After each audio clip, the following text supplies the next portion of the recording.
I know they have me on Ghost Ban, but I gotta put this somewhere, right? So, anyways, I'm 52 years old. I'll post on Facebook, on TikTok. I usually make like videos that are, makeups of like a bunch of the news clips and stuff going on, and point out all these inaccuracies. Kind of a conspiracy theorist, always into sci-fi, sports, stuff like that. My real social life is really dropped off lately. I'm with my dad, who's elderly, and still dealing with my mom, who died from dementia. And that caused a big problem in the household because of a lot of things that went on before that.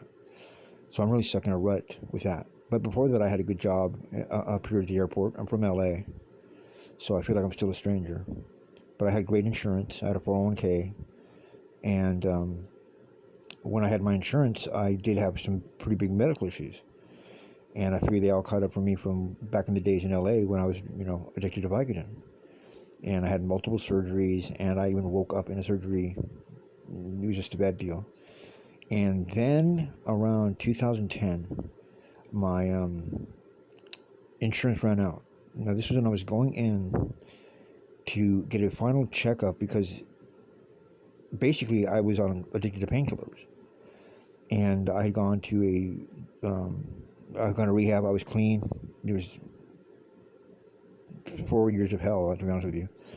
And I basically, at the end of it, was white knuckling it. Dr. Marshall Blatt, who's a psychiatrist, etc., had put me on on Klonopin, which I never had a propensity for needing or anything like that.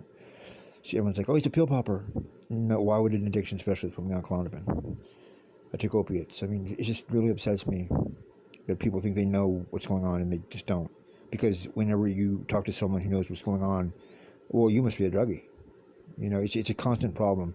It's really a generational problem. That's what I'm going to be getting at. I have had so many, and it's really not that radical considering how we were as kids. Freak incidents and scenarios go down with me medically that, in all honesty, this happened to me about 2 years ago, and it happens to me a lot because now and then I feel like I have to take stock and remember, like, if I go to the doctor, what do I say? First of all, I mean, what everyone says to me now is, "Dude, what are you talking about? You can sue them. You have a lawsuit and this and that." And I'm like, I'm not really like that, and I have no idea where to go. I don't have anyone with me to help me out. But it's so bizarre that I'm running into a position to where now, if I start telling someone, and I've had to tell a doctor this for some reason or the other, whether it's in the emergency room and then they fuck up.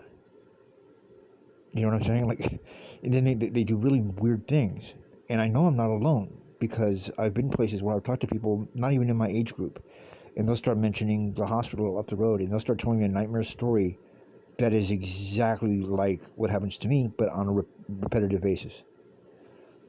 And I just am very uncomfortable with it. And I think it's something that people need to be aware of. Just because, weird way, I've always noticed throughout my life, like, whenever, like, I noticed something weird about society, like, like, put it this way, I was, like, one of the first ones to notice, like, why is this fentanyl stuff out here? Of course, they come out like, fentanyl is flooding the streets, people want it in demand, and that's not true. Like, we don't, fentanyl's been there for a long time. And I know the opiate world very well. That's a lie. And so I've always been really nervous about that. And then we have all these people dying. Half of them don't even know what they're taking. So fentanyl is being used as cyanide. And you're telling me that there's a demand for it. And because they've swooped up the streets, knowing that I don't have insurance, a lot of people don't have insurance. We are the X Games generation. Broken bones and arthritis is in our future. They know that. I mean, look at how becoming a senior citizen, have you noticed it's lowered to 55 years old? It used to be 65. So they're basically telling you, we know you're going to be old and dead soon. And, it's like, I'm a survivor. I'm a veteran. I'm a war veteran. They have coverage. They seem to have coverage. But the problem with me is even when I have money and I pay out of pocket, that seems to, what's happening now is they're saying, oh, if you go to one of those places that takes cash, then it's a pill mill. So they never prescribe you anything. So when I finally get enough money together to go and get referrals to like really high budget, my current problem now with my foot, which is a problem, I couldn't even go to a doctor for like a year. I'm now walking on a homemade cushioned pillow because they haven't given me anything. But I now have Medicare. I go in, and every time I go in, it's like I know more about medicine than they do. I just get the same treatment every time. Oh, your blood pressure is too high. You need to go to the ER. My blood pressure is too high. Why am I here? I know my blood pressure is high. It's not rationally high for someone who has high blood pressure. It's like trauma high, meaning basically it's what people experience. The pressure levels are what people experience. I've looked it up when they're going through a long period of pain. I'm in here because I've been through a long period of extended pain, like all the time. But I can't take painkillers, but can you do something? Because of that, my blood pressure is so high. And when I walked on my foot, because I didn't have transportation, like, I could feel the way my heart was pumping, man. Like, I had sweat coming out my forehead. Like, I knew I would joke around. Like, dude, I'm going to have a heart attack, dude. I can't walk on my foot. And, like, no one would help me out. And that's before I even was going to the doctor. I ended up having a stroke. And sure enough, half of my face was, like, paralyzed for, like, a little while. I was like, oh, my God, this isn't happening. And I'm like, the problem is now, like, I'm going to get a stroke because of my treatment, which is nothing. 2 specialists have told me that all the bones in my right foot are crushed. That's what it is. Really. Okay. And that the surgery, which rarely is successful, even with my insurance, what I have coverage, would cost me $250,000, and it probably would not work. And it requires a very extensive re-breaking of the foot. They're going to have to take skin off of another part of your leg. Well, in 2010, I almost lost both my legs due to a medical fuck-up. And then what they prescribed me for that, well, I have to go back to the ER, I guess because they couldn't solve the problem. They couldn't solve the fucking problem. They put me in quarantine. They thought it was the MRSA, or the flesh-eating disease. And my legs healed because a medical student that was coming through doing rounds with the doctors, I mean, it was bleeding repeatedly for weeks. I was in there for 2 weeks, over a month, before finally a medical student brought up, I remember him, the day he was there, the prednisone. Like they tried everything with me. And then they found out, oh my God, you've been poisoned. I'm like, what are you talking about? So then they don't even pay attention to my legs, which look like pieces of meat. They're now studying my heart and this and that, saying there's stuff in my bloodstream. I'm like, wow, dude. So they give me prednisone, and they prescribe it as, like, they give me tons of Norcos. I'm like, I used to be an addict. They're like, trust us, you need it. So I stopped taking them too early, and I woke up and I, like, freak out, peeling all my scabs away on my leg and bloody everywhere. They're like, what did we tell you? We know you're an ex-addict. This is more serious than that. That's the thing that no one seems to understand. They won't prescribe shit around here. They're causing a huge... And I read about this in the American Medical Association. The federal government is intimidating doctors. I mean, by law, they cannot tell doctors how to prescribe medication for injuries. Like, if an ambulance comes, you can't tell like the North Hollywood bank robbery, let them die. And that's exactly what they're doing. They're such straight edge fucking assholes. Then my doctor said, my doctor's place, they wrote a false article and put it in the paper. And then when I went to my pharmacy to get my medication, because they had heard about the article, which was a total bullshit article, they wouldn't give me my prescription, although it was filled, which I've been taking for 20 years. And if you don't take it, you should go to the emergency room. So I can't do that every time. Then ambulances come to me up. People call them. See, these aren't things I'm setting up. And then at this point, it would take I'm on the computer. At this point, it would take so long to describe to you everything that needs to be said about my medical condition, because no one has cared. And because if I were to tell you what my last diagnosis was on my leg, which is just one of the many things, they want me to amputate my leg. The last time I went into the doctor, because that's not an option, is it?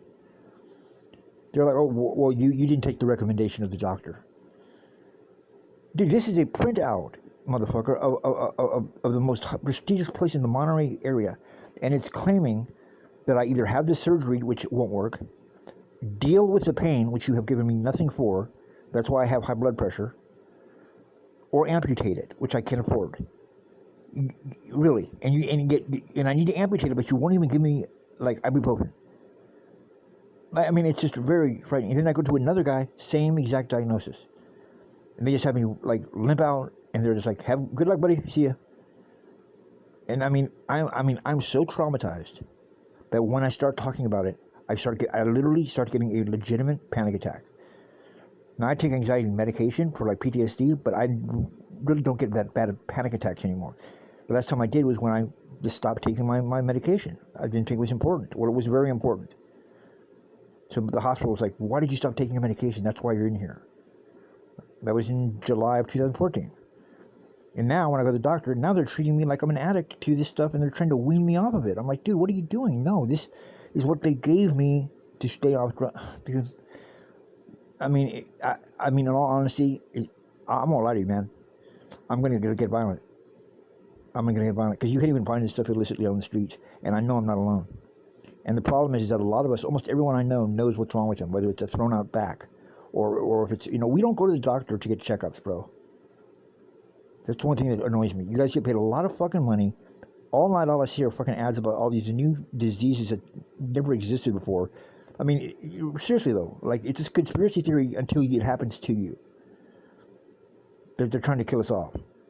Because I've never seen people, I mean, I joked about this, and this is true. If I was dropped off of a B-17 bomber in Nazi Germany and captured, they probably would have given me more treatment than my doctors have given me. I swear to Christ.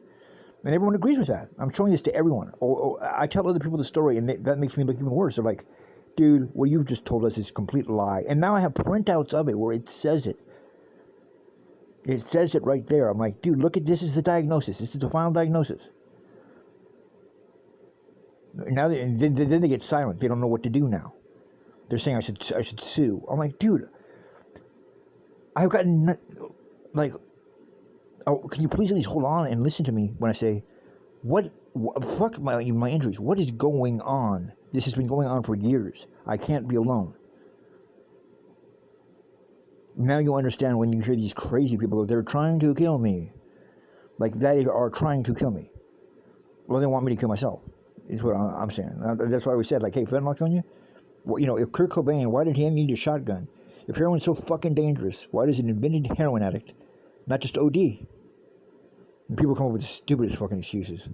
I'm like, how many heroin addicts do you know blow their head off with a shotgun after they don't have a gun?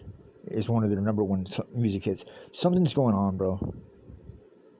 Now, I know you don't want to talk about it, but I'm just saying you're going to have to talk about it because you're going to start finding out who you are. And they are trying to fucking kill us off, even our parents, like they always have since day one. But I'm telling you, it's an important heads up. You're not going to be immune to it. It's just you might be a little bit healthier and you didn't live as wild of a life as me. But you don't want to not listen to me. You can disagree with me. You might think, well, I have better insurance and I have this and that. I know that works. They treat you better with insurance. They have kicked me out because I haven't had insurance and said that I was just in there for pills after I got recommended there to go there. So I went to a specialist for my doctor's recommendation and then left, and they silently report me as coming in for, and I never say a word. I never said a word. That's what they do to me every time. And when my doctor, who I see kind of regularly to get my prescriptions for my other stuff, but he's so expensive, he can't do any of this stuff with my leg. He's like, dude, they red flagged you. I was like, what are you talking about? And thank God, they thought they were sending it to him behind my back so I would get in trouble. He starts reading and he's like, this makes no sense at all. I'm like, yeah, I know. Look what our appointments are. They're lying. They're lying. Like, I'm not saying like Don had a different version of the story. No, they're making shit up. They're saying police came and that I acted crazy. Like, dude, exactly. Now we know what it's like for homeless people. I'm not homeless. They treat me like I'm homeless. So then give him something. We never give him anything. Then I'm rushed to the hospital a month later for the same problems I had a month earlier that they misdiagnosed, but they gave me MRIs and this and that. My doctor's like, why would they give you MRIs if you came in and complained that you were withdrawing from drugs? Which I never did. I never didn't even ask about drugs. I had an appointment with you. I could get, in other words, they said in the emergency room, what I was coming in for, my doctor knows, they didn't know. I've already been prescribed. Why would you go in and ask for what you have in your pocket? And they give you an MRI and all these X-rays and all that for a drug addict with no insurance. No, no, no, no, no, no, no. Clearly you were in there for something else, and I was. And then I found out the hard way a month later. I go in there, I have kidney stones. They have to stay in the hospital. Then they joke me out so bad, I don't know what's going on. And this happens over and over again. It's like, I mean, and these fucking punk doctors, dude. I mean, I just don't understand why they think they should get paid so much money to basically tell you what you already know. I mean, that's the problem. They're not trying to kill us. We're going to die in pain. We are the concentration camps these days. It really is like that. We're all stuck. I know there's a lot of people out there like that. And they're all in a bubble like me, thinking maybe there's no one else out there like that. No, I know there's a lot of people out there because when I run into them, the story is exactly the same. I knew a girl. We had a friend. I didn't even know the girl that was her friend, and she has diabetes, and she had a seizure. Ambulance comes, fire department comes, whatever. And so then she's at the hospital and she has to stay overnight. So we have to drop off. I've never seen this girl again in my life. Her purse and stuff like that, because I guess she was like out of town from her mom's or whatever. So I go to drop off, and I go and at the fucking front desk, I'm dropping off. I'm just like, hey, I'm here to drop off a purse for so and so. Like it could have been a car accident. I have her insurance paperwork. Can you just give this to the patient? Dude, they send out like detective doctors. It was weird for me just to drop that off to her.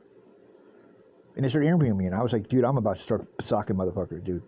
And then when they ultimately lied on my report, because I read it right there, I'm like, okay, the same specialists who have said I need an amputation, they made me sit in a room for 24 hours, and the guy writes on the release form that I have a bunion. And I threw that to my doctor. I said, "What?" She just like, she's embarrassed. She's like, I don't know what to tell you about that. Yeah, you know what to tell me about that. It's a lie. It had to be a lie, because if a month later they're telling me to amputate my foot and they're giving you a diagnosis and X-rays and shit of my foot and leg, and this doctor said bunion and kept me here for 24 hours, and then calls security before he dismisses me because he knows I'm going to read the report and probably have a fucking heart attack stressing out. They're doing it on purpose. These fucking corporations, they're making so much bank. And it's not, Medi-Cal isn't even owned by an American company. It's a British company that does this shit all over the country, man. Oh, it's Medi-Cal. Dude, this shit is, these people, just like politics, man. You have to be a certain breed of person to get involved in it. Just like medicine. They have got a bunch of robots that are out there to diss some people and spiritually not diss others. I'm telling you the truth. It's like they know who you are. And so this, I guess we're in hell. Because they know. And they will do whatever it takes and not disconnect that IV until you learn your lesson and keep your mouth shut. I mean, it's Jacob's ladder like that.